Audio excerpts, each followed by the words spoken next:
Welcome to Reparenting Daily, your free daily guide for inner child healing and repairing the relationship with yourself. This podcast helps you establish a consistent reparenting routine and is divided into 3 sections. The first is the daily reading, the second is a discussion of the reading, followed by suggested journal prompts, and the last section is peaceful binaural beats meditation for closing.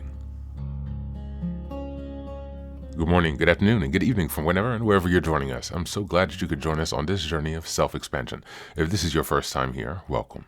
As a celebration of passing episode 700, I've opened a free membership tier for the Patreon community so you can access additional resources and join the weekly Zoom calls for free. I know there's a lot going on in the world right now and that so many people are really struggling. My hope here is to still encourage others to continue the work on reparenting and to offer a free community where people can come together and do that. I'd also like to thank all of you who've been along on the journey so far. Just as a reminder, this is a free podcast, but you can support the project by purchasing the Reparenting Daily Journal, where you can follow us along all year. This 333-page journal gives you extra insight and resources for each week, and also provides space for you to keep your notes. Another way to support the podcast is to purchase the Fairy Tales for Reparenting series, volumes 1 through 3. This collection organizes famous and obscure fairy tales from around the world into the 3 phases of the hero's journey. While you might think that fairy tales are for kids, I'd like to challenge you. These stories contain profound truths and lessons carried down over millennia that we can use in our reparenting journey. It's a fun way to reconnect with your inner child. Each volume comprises 10 fairy tales. They include an analysis section to help you dive deeper into the message, as well as journal prompts and space to reflect on the story's meaning in your life. Lastly, you can also support the project by taking a paid Patreon subscription, by purchasing the books on the website, or by donating via Buy Me a Coffee. You can find all this information on the Support Us section of the website. So now, with these announcements out of the way, let's dive into today's practice. Today, we're listening to a portion of a TED Talk encountered in my journey to self-love by Dr. Andrea Pennington. Just as a reminder, we are still in June, and the theme for this month is Cultivating Self-Worth and Self-Love. We're in week 4, and the theme for this week is celebrating your uniqueness. And so I've selected this TED Talk before. I think we've actually listened to it before. I've shared this before. But as I was reflecting on this week's theme of cultivating your uniqueness, I was reminded how this TED Talk calls us to examine our current life, the circumstances in which we grew up that led us to define our lives in such a way, and then to examine, to understand clearly and fully if that's really what's in alignment with who we truly are, with our true identity, with our true desires, with our true values. And so she shares an interesting story about growing up and ending up sometimes overly influenced by others, by family expectations from society. And she shares beautifully how she made her way through that journey and some of the challenges that she faced along the way. Just as a reminder, we'll only listen to a portion, but you can find the link in the show notes to listen to it in its entirety. So without further ado, here's Dr. Andrea Pennington.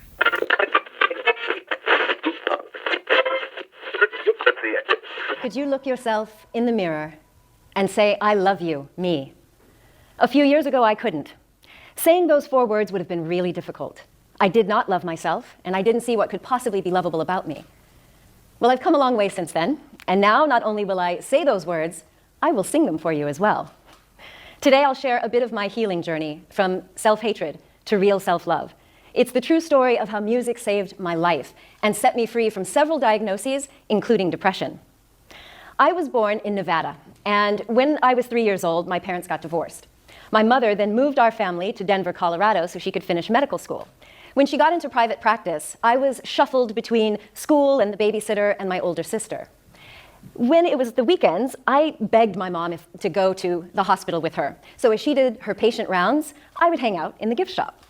And I was always very quiet and well-behaved, mainly because at home, my mother repeated, often, "Children are to be seen, not heard," just as she was told when she grew up.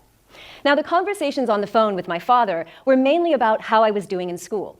He came from the generation that believed that with an education, you could get a good job, a pension, and a secure future.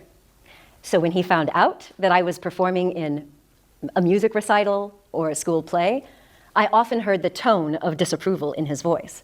He told me I needed to focus on my grades. Successful musicians and actors are just one in a million. My dad grew up in Tennessee. It's one of the United States known for country music, and many people travel there to look for fame, but very few people find it. Now, my dad is actually an excellent guitar and banjo player, and he excels in photography. So it's really not surprising that music and creative arts are natural passions for me. But he always discouraged me from pursuing them as a career, because he had seen too many people try and fail at that. So I worked really hard at school so that I could keep my dad's approval, so that I could keep performing in theater, band, and choir. It was through music and theater that I could move and release the emotions that were bottled up inside of me. And it was on stage that I was finally told it was good to be seen and totally acceptable to speak up and sing out loud. So, when I got to university, I performed in community theater, I discovered video production, and I became the general manager of our campus TV station as a pre-med student. And this is when my father told me that I was a dilettante, just like him. Enter diagnosis number 1. Dilettante, a person who cultivates an area of interest, such as the arts, without serious commitment or knowledge. Synonyms include dabbler, tinkerer, trifler, amateur, non-professional, non-specialist. Pretty negative, right? Isn't it amazing how quickly we slap a label on anything that's outside of the box instead of encouraging the individuality within each of us? Once again, my father urged me to focus on my studies so that I could get accepted to medical school.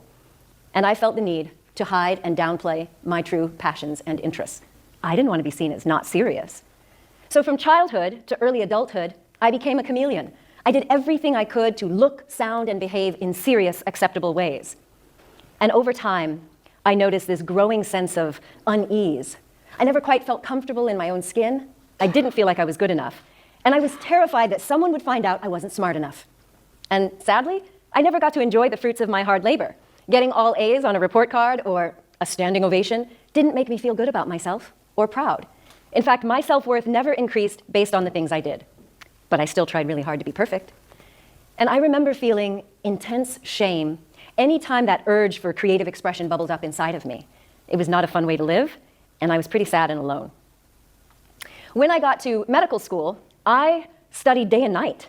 And for the first time, I had no time for all of the artistic things on the side. And that underlying sadness, well, that turned into really dark moods.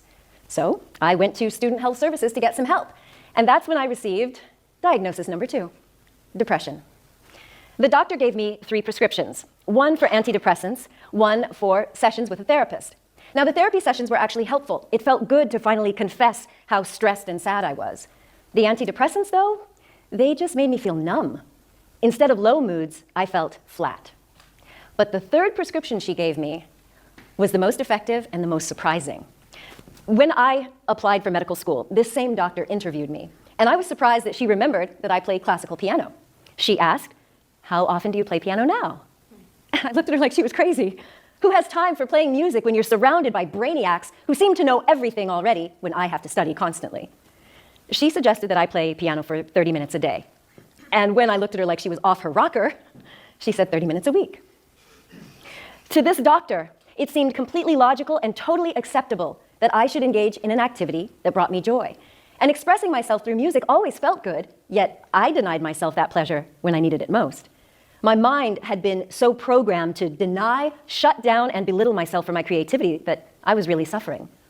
Well, I took her advice, and I started playing piano more. And I'm convinced that this is what got me through med school alive. Now, I wish I could say I graduated with total self-acceptance, but no. When I got to my medical residency, I basically threw myself into the 100-hour work week with gusto. And I also studied acupuncture and Chinese medicine.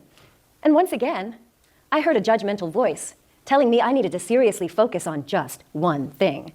But it wasn't my dad. Apparently, the people around me were confused by my integrative and holistic approach to wellness and my multiple interests. I heard things like, "Are you a doctor, actor, singer, acupuncturist?" The assumption was that I was unfocused, not serious. But why do we have to be only one thing? And why can't we celebrate all parts of us? Have you ever felt a little bad because you have a lot of ideas or interests? Yeah, thank you.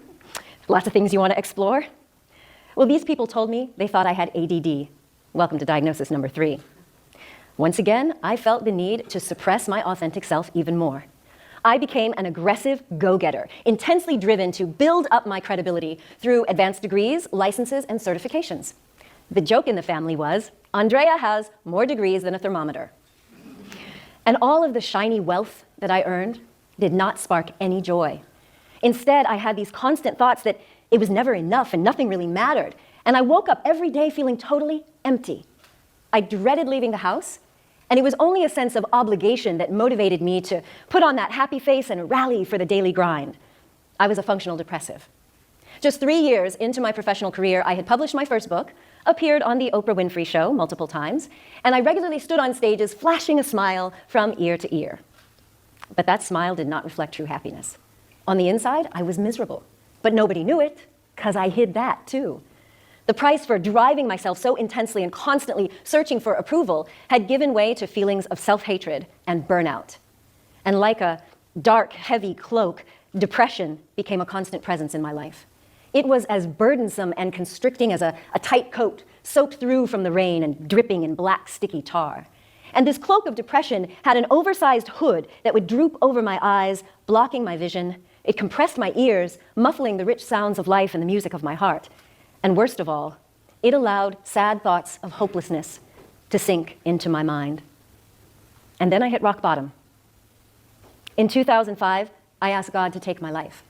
Now, I was not suicidal. I had no plan to harm myself, but I did not want the life I was living to go on anymore. While I was on vacation in the Mediterranean, I was invited to sing at this glorious hot spot in Saint-Tropez. And as I'm on the mic singing my jazzy soul tune, I watched as a sea of people moved and swayed, and I felt free. I felt as though I were being received as me. And when I got to my hotel in Cannes, I woke up the next morning thinking, what just happened? There, I experienced pure bliss and total flow. And in 2 days, I'd have to go back into that dark, depressing box of conformity. And that's when I lost it. I cried out to God saying, take it. Take my body, my talents, my business. I don't know what I'm doing with it. And as I cried, I was shaking. I flung myself onto the bed, and I felt my body melt into the bed. There was this intensely bright light, and I felt myself being drawn into the light. And as I left my body, I thought God was answering my prayer. Completely changed my entire perspective on life. First, I saw a total life review where each and every decision I made, whether consciously or not, logically led to that point of depression. I saw that when we come to Earth, it's up to us to decide who we will be and what we will become, not our parents, society, or even religion. And when I understood that I have the power to choose, and my choices impact my experience and my feelings, that's when I was shown a vision of just a beautiful, sparkly future that inspired me to say yes to life. I came back into my body, and that depression was gone. I came out of that experience knowing that no matter the drama and trauma we endure or the karma we accumulate, at our core, we are pure, truly lovable, and we deserve to be celebrated for our uniqueness, not crammed into some box of conformity.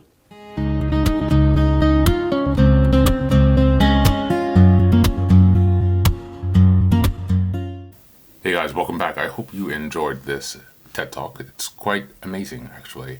It has a lot of views, so definitely check it out. Again, you can find the link in the show notes. I hope you saw in this brief snippet of her story the challenges that she faced with self-love and self-acceptance. Not realizing, because of how she grew up with those pressures that she explained, that she was out of alignment with her true self. It became difficult for her to even identify the things that were actually driving her. This week, the theme is celebrating your uniqueness. Your uniqueness is your true self, the thing that makes you strange, the thing that makes you stand out, different from other people. It's what makes you you. And it's so important when we're in this journey to begin developing some way of returning to our uniqueness. Many of us who grew up with dysfunctional families and difficult childhoods might find yourselves a bit isolated sometimes, or alternatively surrounded by company that is not really the best. And that is again because of the separation from your uniqueness. The more aligned you are with your true self and the more you express that true self, the more able you are to identify your people. That allows you to live in your uniqueness. Now, that's very difficult because of society and all the expectations and restrictions that we have. But that is the path forward. So, as we take on some reflection questions for today, number one, what is the most unique thing about me that stands out when I compare myself or observe myself with other people? What trait, skill, quality, characteristic makes you most unique? Number two, when you're growing up or even in your young adulthood now, are there people who have called out certain talents or gifts that you have that might be an expression of your own uniqueness? And number three, think about the things that you love about yourself and the things that are less, that you're less fond of, that you don't like so much. Maybe create this list and notice which list is stronger. Are you able to come up with more reasons or more things that you don't like about yourself or that you do like about yourself? And what's the distinction between those? How do you judge? How do you make the judgment between your list of something that makes you feel bad versus something that makes you feel good? How do you make those decisions? Have you spent enough time with introspection, which is feeling the insides of your body, your emotions, how they appear in your body, to really connect your preferences, or what you think are your preferences, to some true response in your body? Because that is a true indication that you are, in fact, aligned with your true self and on path to discover your uniqueness. So that's it for today. As always, thanks for being here. Take care of yourself and please do be well.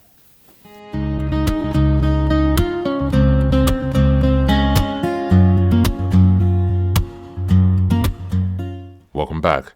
Now, this is the third and final section of the daily podcast. This is your silent meditation. Please find a place where you can be comfortable and undisturbed, where you can relax and spend some time with yourself for the next 10 minutes. You can choose to be sitting, standing, lying down, or in whatever position makes you most comfortable today. Just take some time to listen to yourself. Next, be sure that you're taking time to be with your breath and to connect more fully with your body. Don't be disturbed or overwhelmed by your thoughts. Simply allow them to pass. Just observe them. Do not engage with your thoughts. Only be mindful of them passing, as if they are leaves drifting down top river. Use this time to connect with yourself, whatever time of day you are listening to this, and namaste.